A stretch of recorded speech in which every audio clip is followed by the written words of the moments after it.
Alright, YouTubers and Snapchatters. Well, I said tomorrow, but I'm bored. Um, just a few minutes ago, you can hear the wind behind me in the window howling. I don't know if you guys can hear that or not. Um, it's pretty fierce out there right now. The wind, the rain, it's crazy. But so I wanted to just kind of give you guys like a little info about me. So I'm 28. I'm originally from Florida, moved to Pennsylvania. I don't consider myself racist. Most people don't either. There are a few people who disagree, but it is what it is. You know what I'm saying? You can't make everybody happy. You can't change everybody's mind. But on a lighter note, so I had a good day at work. I got a lot accomplished. I do remodeling, construction, stuff like that. For those of you on my Snapchat, all my homeboys back home in Florida, and everybody family-wise adds me on Snap, y'all already know the kind of work that I do. And you see it sometimes because I bring it to my Snapchat. Um, Now you guys can go ahead and add my Snapchat if you like and see some of the stories I posted. Here it is. You know if y'all can see that or not. I have look stories, bro, for days. So people been telling me I should have came on here. I'm just now finally getting around to it. I want you guys to leave comments. If you have questions or concerns or you know um, you got things going on in life and you got nobody to talk to. There's always people out here who are willing to listen to your problems. And I generally don't judge people too much. You know what I'm saying? Like everybody judges everyone. You can't stop that. I've never met a person who didn't have a judgmental factor about somebody else. You know what I'm saying? Whether they knew him or not. Um, I myself sometimes refer to drug addicts as junkies. I've been there, done that. So I know what that's like. But it's not an excuse because I clean my life up. They can too.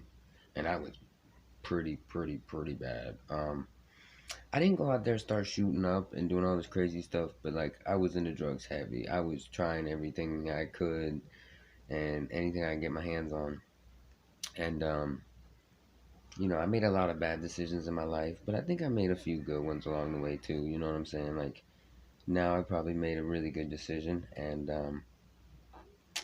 my actions speak louder in volume than my words do, and I may not have expressed my actions properly or expressed the proper actions. I may have just,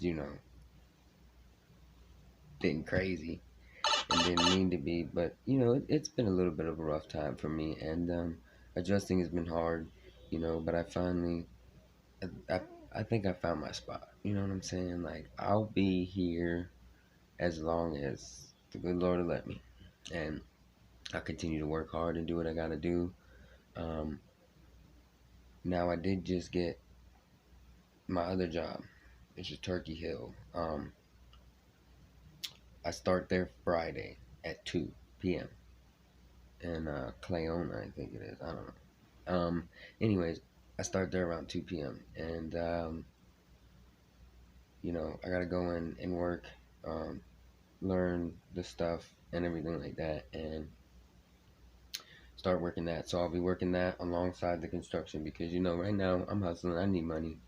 Um, so there'll be sessions that are an hour, 2 hours, 5 hours, 30 minutes. It all just depends on my work schedule, really. Um, I'm happy to say I finally, stopped hustling like that on the side. You know what I'm saying? After the last time I got hemmed up, I kind of gave up. Um, I'm not gonna lie, when times got tough, I almost let my mind resort back to doing the illegal shit that I was doing before that got me caught. And I was like, I thought to myself, yes and no. And then the day that I was gonna make a decision, because it was Thanksgiving, something happened and I changed my mind.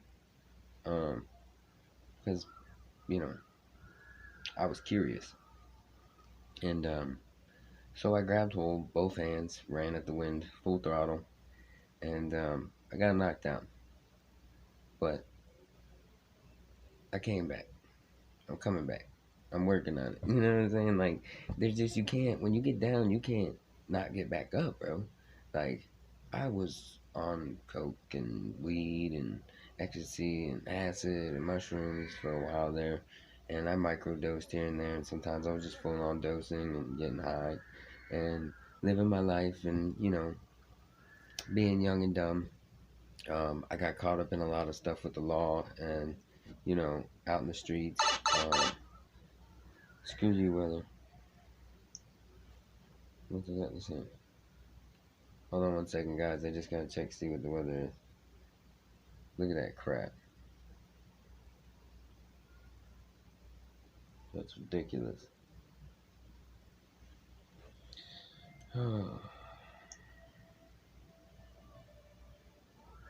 So,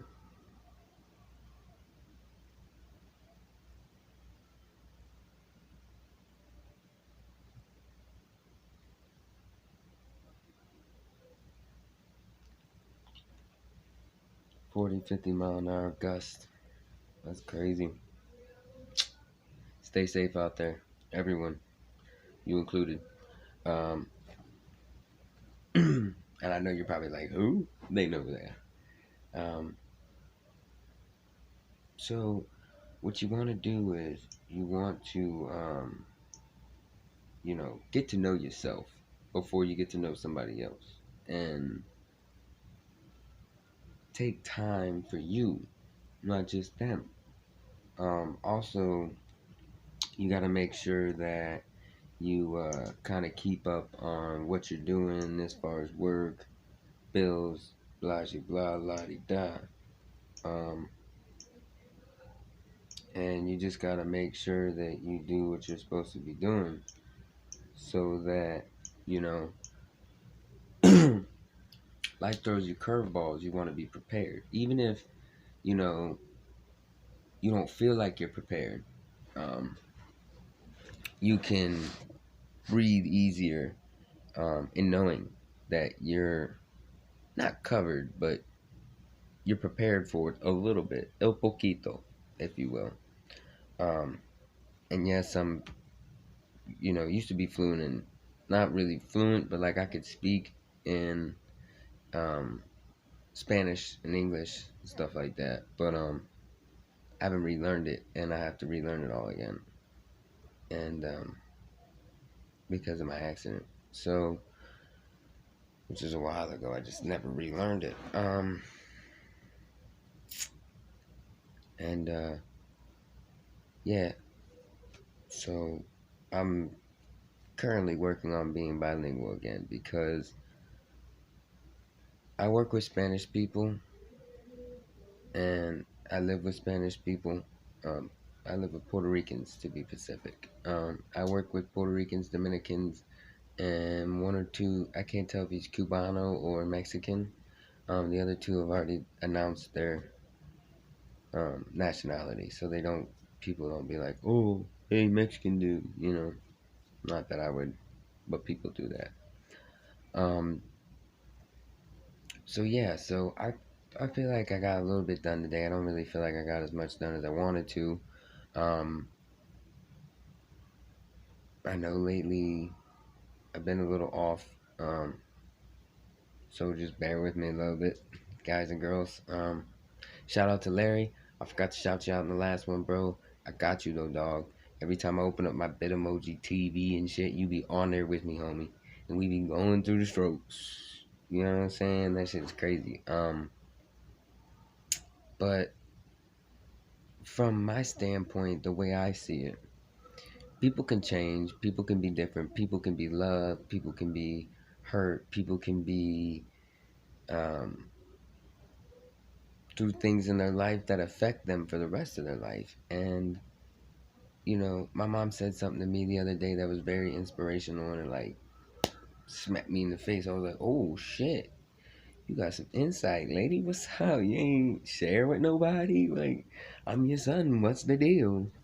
Um, and she said to me, um, we had a whole conversation about some other stuff that's private, and I'm not gonna get into that, because that's a little too much. But she said,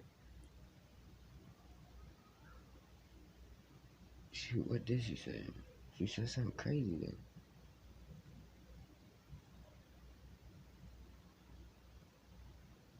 Oh yeah, she said, only you can change who you are and how you act. And only you can work on you, and only you can do for you. Do you understand me? If you do this, and you do this, and you do this, and you do this, you need to work on these things. And only you can change that. You may be like this and this and this and this in a relationship because of your past and previous relationships. They may have messed your head up and done that to you because you allowed them to. And it's up to you to change it. My mom said that, man. I was like, damn, that's that's deep. That's deep. Like, I'm talking like Great Wall of China depth deep. You know what I'm saying? And if you're wondering why I do that, I have a sinus thing. My tonsils were taken out when I was like 12, between 12 and 14. I had several incidents where I had tonsillitis. My tonsils were infected. They were swollen. A few times they had pussy substance and they had to go in there and cut it. It was gross. Finally, they got tired of me having it all the time and coming back and forth, and they cut them off. Um, and so after that, I had my capillary valves, which are these plastic tubes in here. They had to be replaced with artificial tubes. Um, that was from drug abuse, from doing cocaine and stuff. And all the additives and mixings that they were putting in it. And for a while, that was like a test dummy. They were like, here, snort this, here, sniff this, here, take a line of this. Tell us what you think. Oh, it's okay, or oh yeah, or God, give me it. That's mine. Y'all get your own. Like that really be how it be sometimes though. Like, and now people say like on the TV shows they put these deceptions into people's heads the way places are, like prison and out on the streets and in the rough neighborhoods and low poverty and shit like that. And it really, really, really, really affects the person, and it takes them to another place in which they mentally either can or can't handle it, and they do things in instinct instead of uh, thinking.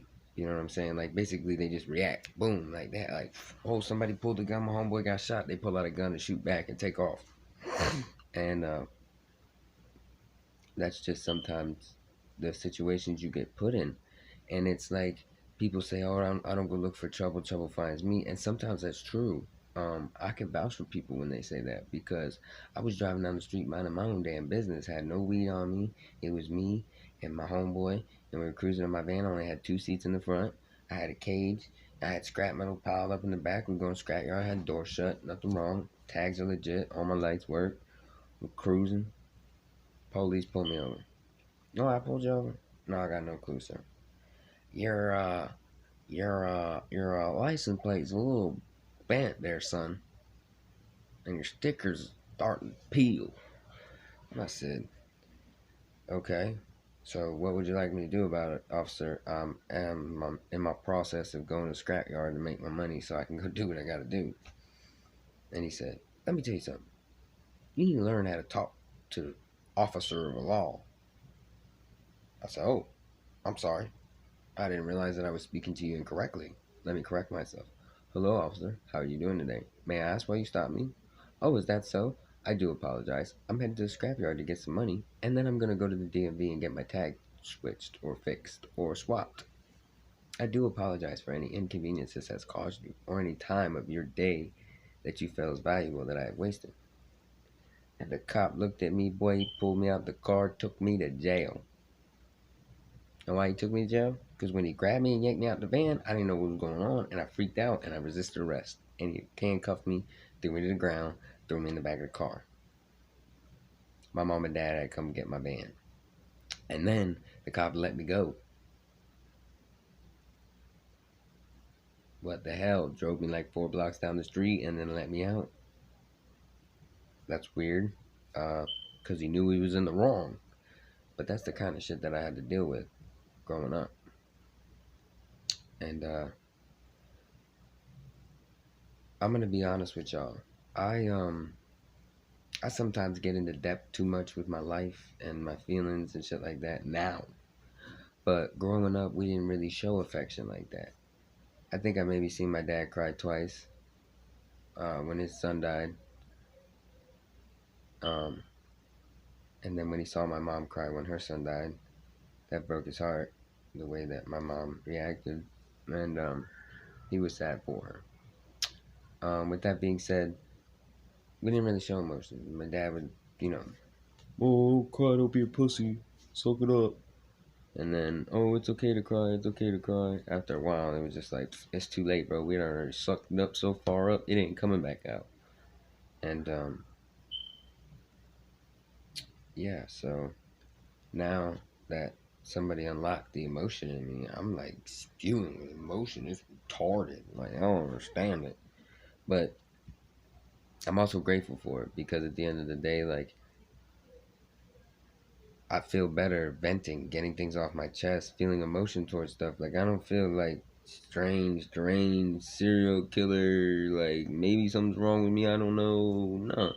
Because I'm, like, distant and all like this and very private with my life. What's up? How you doing? I don't know. Peace out. You know what I'm saying? Like, not that kind of person. And I don't want people to stereotype me as that kind of person. I mean, honestly, I don't give a shit what anybody thinks about me. At the end of the day, I can't even look myself in the mirror. So, bro, I don't expect you to look at me like that. You know what I'm saying? So, but if you can look yourself in the mirror at the end of the day, good for you. More power to you. You the man with the plan, or the woman doing a dizzy dang, and that's good. But you keep your head up and you keep moving and you work hard and you know, love's like a boomerang. Sometimes it comes flying at you. Whap! Oh shoot! Ooh, you're all dazed and confused.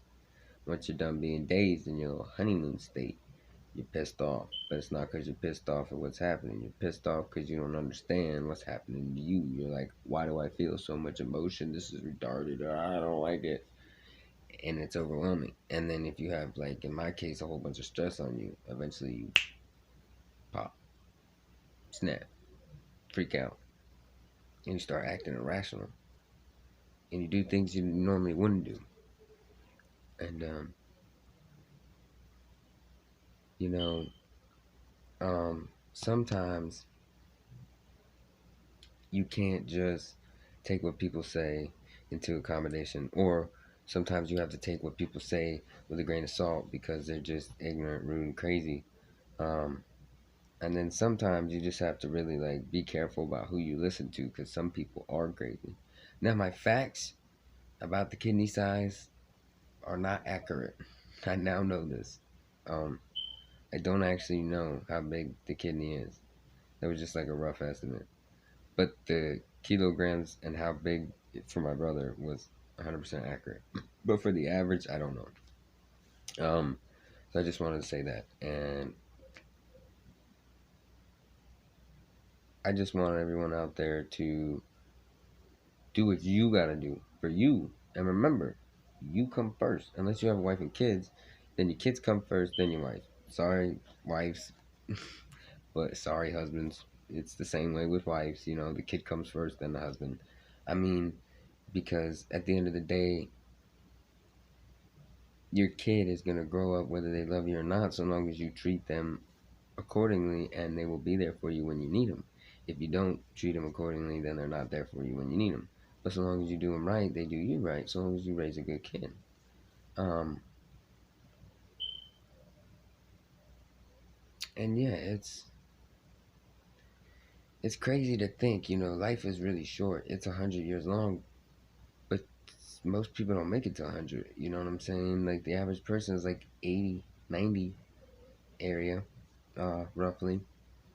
Again, don't know the actual fact of that or not, or the accurate number. And yeah, on that note, peace out, y'all. Have a good one. Um, love, peace, happiness. Hope everybody prevails.